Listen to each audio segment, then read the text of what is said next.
Bom dia, gente. Que bom estar aqui com vocês, né? Dando início, na realidade, a essa FEICORT, né? Depois de 10 anos de paralisação, quero compartilhar com alguma coisa que foi dita a respeito de sustentabilidade. Falamos de sustentabilidade sobre diversos pontos, mas eu quero abordar com vocês a questão da sustentabilidade relacionada com a empresa familiar. Esse é um tema de muita importância, porque, infelizmente, a história das empresas familiares não tem uma boa continuidade, né? Então, o que eu vou compartilhar no pouco tempo que eu tenho com vocês, um pouco da nossa experiência. Eu vim aqui para falar um pouco da nossa experiência, a nossa história, não é? O Chiro era para estar aqui com vocês. Todo mundo veio me perguntar sobre o Chiro, né? O Chiro passou por uma cirurgia na semana passada, e então ele não pôde estar aqui. E aí ele me ligou, falou: Jorge, você não pode ir no meu lugar? Falei: bom, posso. Eu posso falar sobre sucessão, eu posso falar sobre legado, mas não tenho nenhuma possibilidade de falar sobre pecuária. Vocês vão me desculpar por isso, viu, gente? Pecuária eu não consigo falar nada, né? Mas o tema sucessão e legado, eu sei que tem outros palestrantes que são especialistas nessa área, então vão poder cobrir muito bem, não é? Esse tema pecuária.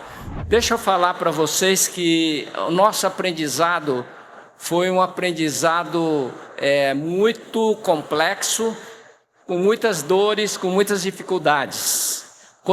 Quando falamos de família, gente, nós temos que falar que temos dificuldades, conflitos, não é? Isso é parte de qualquer família, não tem nada de errado, isso é parte do aprendizado das nossas famílias. Então eu quero compartilhar com vocês um pouco sobre a questão da sucessão. A primeira foto que eu mostro para vocês é a foto da família. Eu gosto muito dessa foto. É a foto quando a gente era bem criança ainda, eu era criança, né? Esse pequenininho sentado no colo do pai sou eu. Eu sou o mais novo, né, dos 7 filhos. E o Chiro é o que está bem à sua direita. A direita de vocês é o Chiro, não é? E basicamente é uma família de 7 filhos. Dentro da experiência que eu tive na empresa, eu acho que o que mais se destacou na minha jornada foi a questão do desenvolvimento da empresa familiar, de como manter uma empresa junta, unida, não é? E também com relação à estruturação da governança corporativa. Foram 2 tarefas que eu estive à frente e pude contribuir bastante por quase 20 anos, não é? Quero trazer um conceito para vocês aqui sobre sucesso. O que é sucesso? Como nós enxergamos sucesso? E eu queria trazer uma experiência que eu gostaria que vocês levassem para casa. Se vocês não pegarem nada dessa palestra que eu der hoje, leva isso para casa.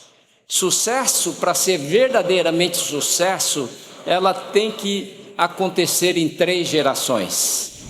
Se nós somos como esse 1G é a primeira geração, 2G é a segunda e 3G é a terceira geração. Se nós somos uma pessoa bem-sucedida, isso é muito bom. Mas se nós não conseguirmos transmitir o legado para a segunda geração, então o sucesso nosso é parcial. E se nós não conseguirmos levar isso até a terceira geração, não é? Então realmente o nosso sucesso talvez não seja um sucesso. Então o sucesso precisa ser visto sobre a ótica de 3 gerações.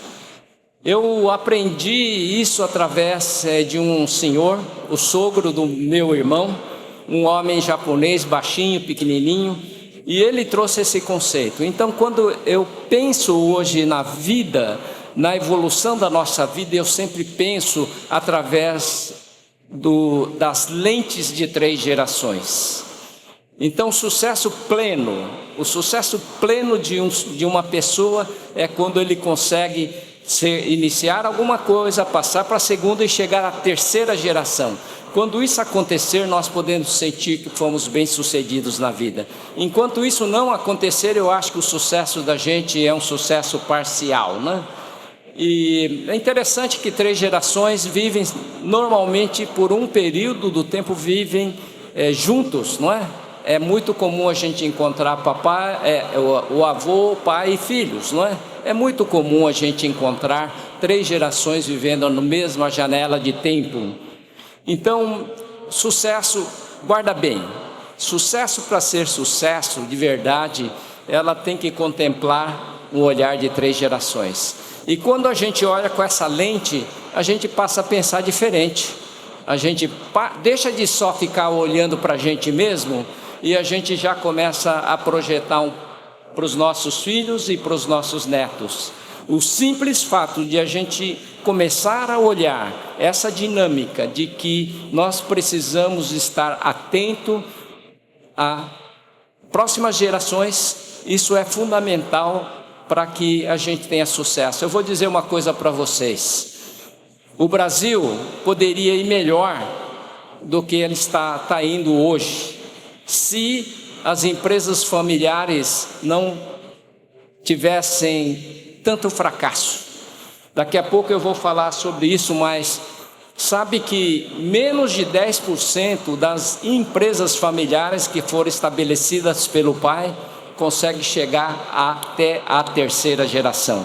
Menos de 10%. 90% dos negócios familiares, e aqui eu posso assegurar com certeza de que quase 100% desse público vem de empresa familiar, não é?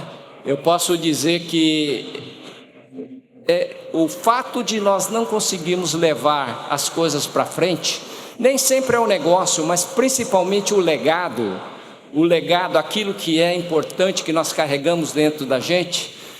Se nós não conseguirmos levar isso para frente, é um tremendo desastre. No Brasil, infelizmente, 90% das empresas que começaram com o pai, com o avô, que seja, não consegue chegar à terceira geração. Imagina, 90% das empresas fracassam. O quanto isso impacta em relação à economia? O quanto isso impacta nas relações familiares? Pensa bem nisso aí. Sabe, o Brasil poderia ter melhor se as famílias conseguissem mais sucesso nas sucessões, nas transições que vêm pela frente, não é? Então isso quer dizer, isso que eu estou falando vale para todos nós. Um dia, pode ser que você é novo ainda, mas um dia vai ter que acontecer uma sucessão na sua família.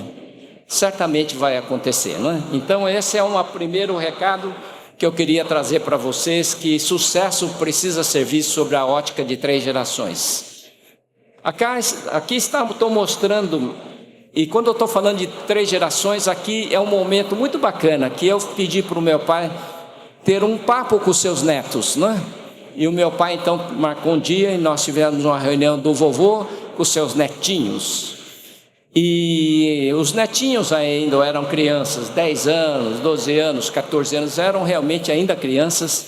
Eu pedi: pai, fala a respeito da sua vida, fala sobre as coisas, compartilha com seus netos a respeito da vida, sendo meu pai uma pessoa tão bem sucedida. E o meu pai, ele foi para essa reunião com os netinhos, e ele deixou alguma coisa que eu achei fantástico. Ele escreveu uma carta para os netos, ele deixou uma carta escrita. E quando a gente fala de legado, como é que a gente transfere legado de uma geração para outra? Aqui está um exemplo de como nós podemos levar o legado de uma geração para outra. Meu pai e a minha mãe escreveram essa carta, e nós carregamos essa carta com muito carinho no nosso coração, porque carrega uma mensagem da essência. Creio que quando os meus pais escreveram essa carta, ela transmitiu a essência, não é? da família. Então, quero ler aqui alguns pontos. Meu pai escreveu assim: através dos anos passamos por diversas experiências e gostaríamos que vocês ouvissem os nossos conselhos e procurassem seguir o nosso exemplo. E ele deixou 5 recomendações para os seus netos. Creia em Deus, tenha uma família unida, faça amigos, trabalhe sem preguiça e seja sempre honesto. Essa foi a recomendação que meus pais deixaram para os seus netos. Creia em Deus, tenha uma família unida, faça amigos, trabalhe sem preguiça e seja sempre honesto. Sabe, esses 5 pontos não saiu do nada. Eu acho que meu pai espremeu o suprassumo daquilo que ele queria deixar de mensagem para os netos, para que os netos pudessem ser bem-sucedidos. Esse é um legado, não é, que o meu pai deixou para os seus netos, e a gente tem usado isso frequentemente, não só nós, mas também na própria empresa. Deixa eu falar sobre um tema que caracteriza muito a minha jornada dentro da empresa. Em 2018, quando eu estava preparando já para passar, a fazer a transição como presidente do conselho e presidente do conselho holding para os meus sobrinhos, eu passei por uma certa crise. Eu falei, caramba, eu fiquei 20 anos à frente, liderando a família por 20 anos, não é? E aí a pergunta que me veio, falou, o que será que eu fiz? O que eu deixei aqui de legado, o que é que eu construí nesse período, não é, de 20 anos? E me veio uma certa angústia, ansiedade. Falou, o que será que eu fiz? Eu não conseguia identificar muito bem naquele momento o que eu havia feito, porque eu não fui um grande vendedor, eu não fui um inventor, não fui um cara de administração, eu não participei dessa área, não. Mas depois de um certo tempo, começando a refletir e com aquela ansiedade dentro de mim, angústia, eu comecei a descortinar aquilo que eu tinha feito no tempo. E o que, de certa forma, eu havia feito nesses 20 anos foi contribuir para criar o ambiente de paz dentro da nossa empresa, dentro da nossa família, paz. E uma coisa assim que eu posso dizer assim, nesses 20 anos que estive à frente como líder da família, eu tinha uma coisa que era muito boa, que a empresa havia crescido bastante nesses 20 anos, a empresa prosperou muito nos 20 anos, mas o meu papel de fato foi trabalhar a questão da paz. Tem um texto na Bíblia que diz, o homem de paz terá posteridade. Eu vou ler o Salmo 37, que diz assim, observa o homem íntegro e atenta no que é reto, porquanto o homem de paz terá posteridade. Se nós estamos procurando sustentabilidade, continuação, posteridade, prosperidade, paz é essencial. Eu não conheço famílias que estejam em contínua disputa e guerra e briga que consigam prosperar ao longo do tempo. Paz é essencial para a sobrevivência, para a posteridade, para a continuidade. Sem paz, não tem futuro, gente. Então eu queria trazer um pouco, vou explorar um pouco esse tema chamado paz. Tem uma palavra em hebraico chamada shalom. E um dia um amigo meu, ele veio e perguntou, Jorge, você sabe o que significa shalom?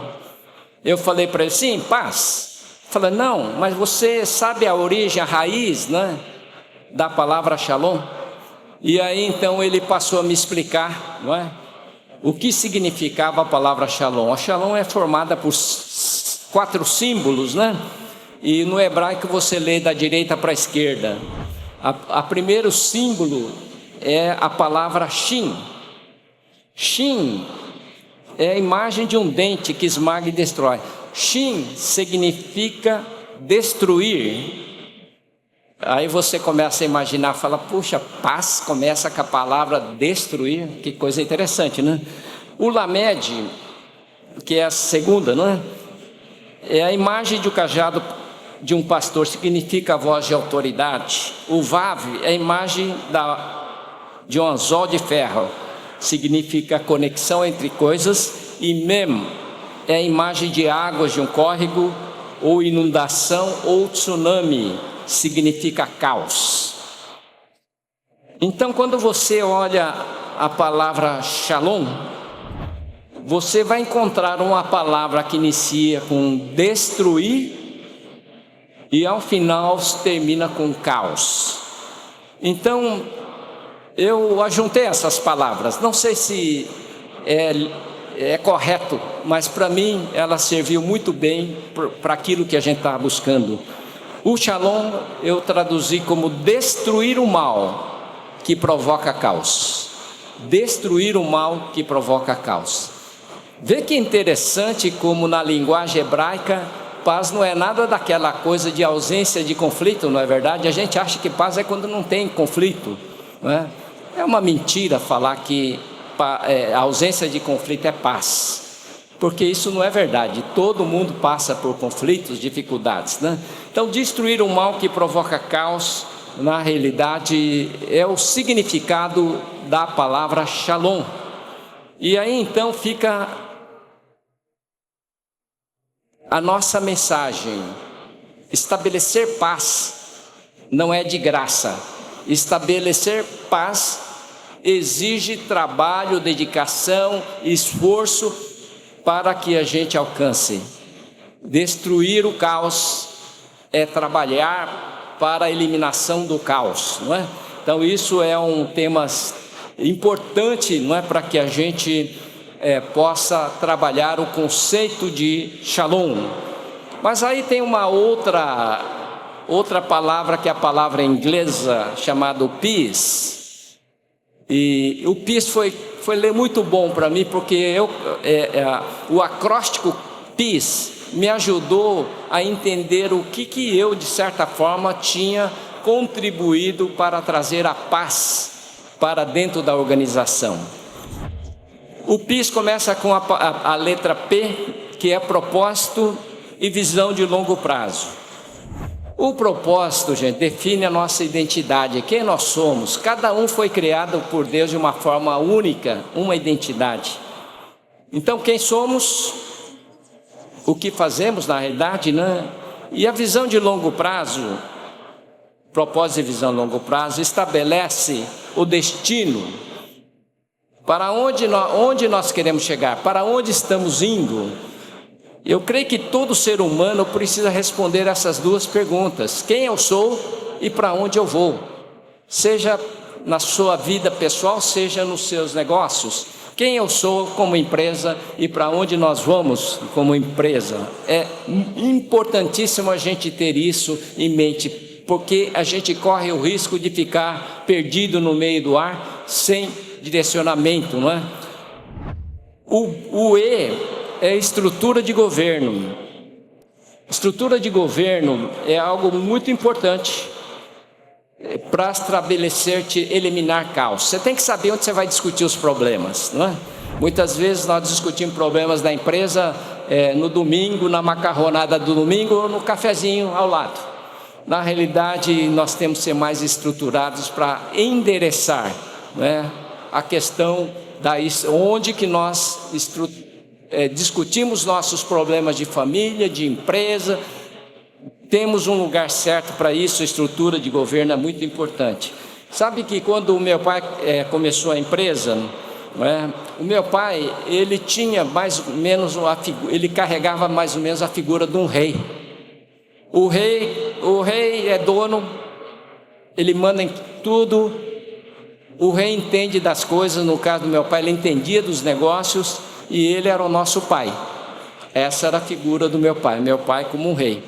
Quando nós filhos assumimos, nós passamos uma baita crise, porque nós não entendemos, não é? E insistimos em tentar manter o regime de governo como se fosse uma monarquia, um reinado, e aí não deu certo, e nós tivemos uma baita crise, porque nós não entendíamos até então que era necessário mudar o regime de governo que a gente tinha adotando até agora para um regime democrático, parlamentarista, porque agora a gente já não era dono, a gente era sócio. A gente já não era um especialista, meu pai sabia de tudo, nós filhos sabíamos de pedaços, né? E já não te carregávamos a figura do pai, agora somos irmãos. Então, quando o irmão chegava para outro irmão e falava: irmão, vamos fazer isso, né? Ele encarava para a gente e dizia: vem cá, você está mandando em mim? Você não é nosso pai, você não manda em mim. Então, nós tivemos que estabelecer diálogo nesse momento, né? E sabe que toda vez que você muda de regime de governo, se você pensa num país que muda regime de governo, é revolução, é guerra, é sangue. Numa empresa também é difícil. Nós temos que entender que nós precisamos fazer a migração. E nós fizemos, e deu certo, né? Mas eu quero dizer que foi uma forma de eliminar caos, foi mudar o regime de governo, né? Para que a gente pudesse seguir em frente. O A é o acordo. Eu não vou falar muito do acordo, foi a constituição que nós criamos entre nós, não é? Para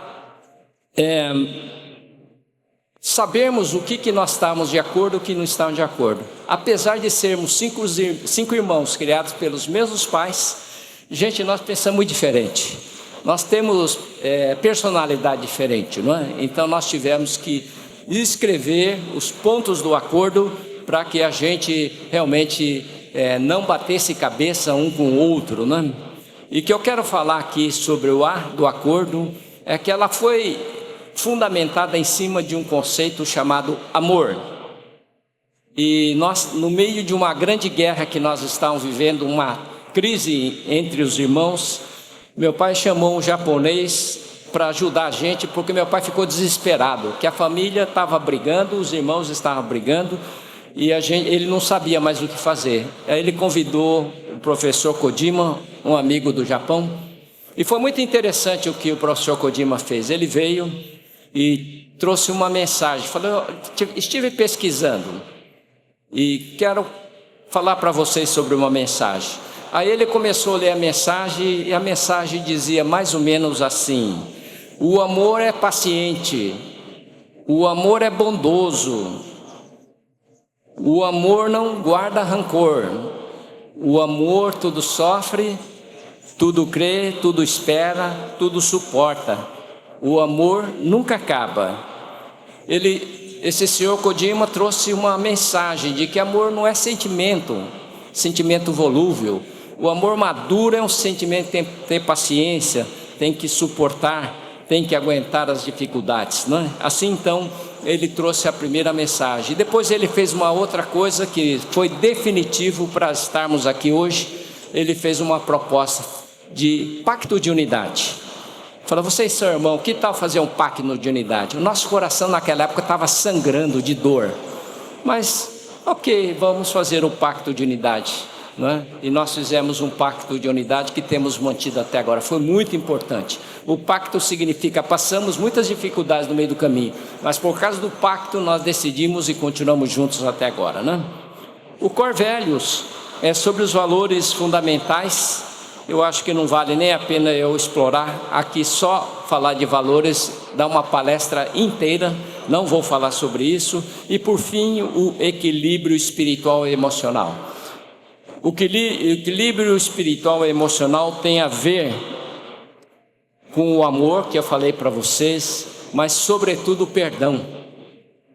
Quando eu falei para vocês que 90% das empresas não conseguem sair da primeira geração e chegar até a terceira geração, 90% fracassam, 2/3 desses 90% são provocados por algo que não tem muito a ver com o negócio. Tem a ver com conflito familiar não resolvido, brigas, encrencas entre irmãos, encrenca entre sócios que não são resolvidos, e isso se transforma num campo de guerra que vai evoluindo no tempo, né? A gente pensa que no tempo vai melhorando, no tempo vai piorando de certa forma. Então, o equilíbrio espiritual e emocional, ela é fundamental. E aqui eu vou dizer especialmente num tema chamado perdão. Se nós não tivermos a capacidade de trabalhar essa relação e perdoar o nosso irmão por qualquer coisa que ele tenha feito ou por qualquer coisa que eu tenha provocado, se nós não resolvermos isso, a chance de a gente ir para frente. Então, 60% dos 90% das empresas que desaparecem é porque não conseguem resolver esse problema de falta de perdão. E falo para vocês, sabe, carregar o perdão para o resto da vida não agrega nada para ninguém, Aprendi que perdoar é você fazer um favor para você mesmo. Pode ser até que você tenha razão, pode ser até que é justificado essa raiva que você tem, mas não é justificável e sustentável manter isso ao longo de toda a sua vida. Você perde, as pessoas perdem, a empresa perde, não tem uma única pessoa neste mundo que se beneficia da falta de perdão. Precisa aprender a perdoar. Perdoar é você não deixar a pessoa mais em dívida, a pessoa não ter mais dívida com você. Pode ser que ele está te devendo um monte de dinheiro, pode ser que ele tenha te traído, pode ser que... Fala, olha, daqui para frente a sua traição está perdoada, aquilo que você fez está terminado. Ou se é dinheiro, né? Você rasga o cheque e fala, olha, você já não deve mais nada para mim. Seja no que for, passa isso, passa uma borracha em cima disso para você viver, para o seu bem. Como eu disse, perdão é um favor que você faz para você mesmo, né? O meu tempo já acabou, eu teria um vídeo para passar. Tem mais 4 minutinhos? Ok, vamos soltar o vídeo então, e assim termina a minha apresentação. De fato, essa é uma noite muito especial. Estamos, na realidade, celebrando algo muito raro, algo que acontece a cada 30, 40 anos. E a gente está muito feliz de terminar esse ciclo, porque, na realidade, nós nos preparamos para isso. Sabe, existe uma maldição que diz assim, pai rico, filho nobre, neto pobre. Pelo menos na nossa família, essa maldição, se é que é uma maldição, esse é um ditado, ela está sendo quebrada nessa noite aqui.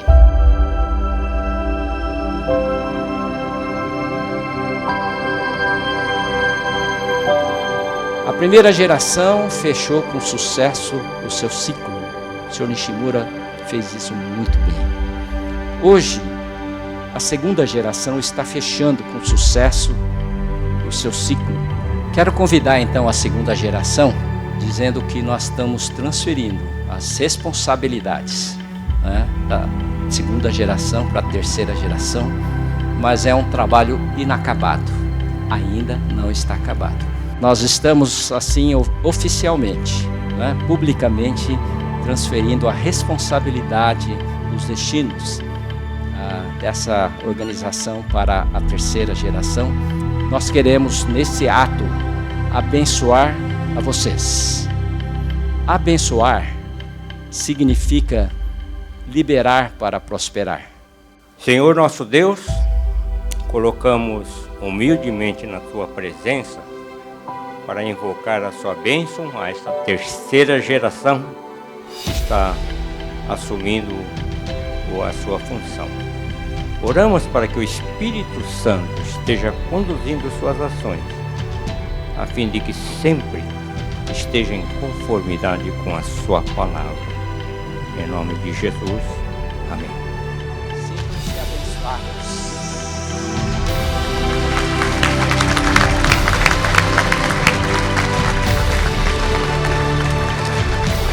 Eu queria dizer que é um momento muito especial para a nossa família, né?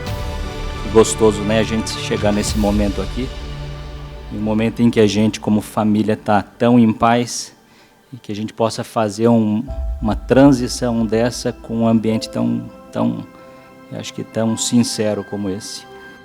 O Case chegou para mim agora há pouco, chegou e falou: e aí, você está preparado? Eu olhei para ele e falei: não, Case, não tem como se preparar, né?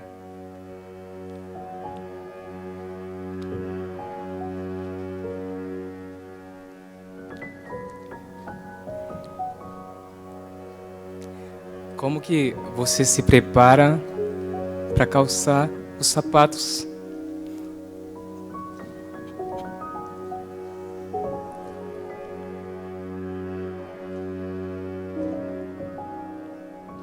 Os sapatos da segunda geração e da primeira.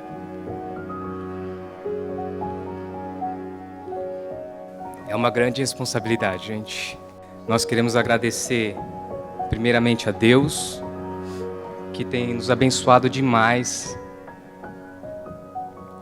Chegamos aqui, 70 anos de história. E uma história muito bonita, que vale a pena viver e batalhar por ela. Mas queremos dizer, fiquem em paz, fiquem tranquilos. Vocês fizeram com maestria e excelência a parte de vocês, e agora descansem, pois nós também faremos a nossa parte. Como disse a nossa saudosa vovó, vejo a determinação do Giro, igual a do pai, e tenho a sensação de leveza a saber que o trabalho do pai vai continuar. O trabalho vai continuar. Muito obrigado, segunda geração.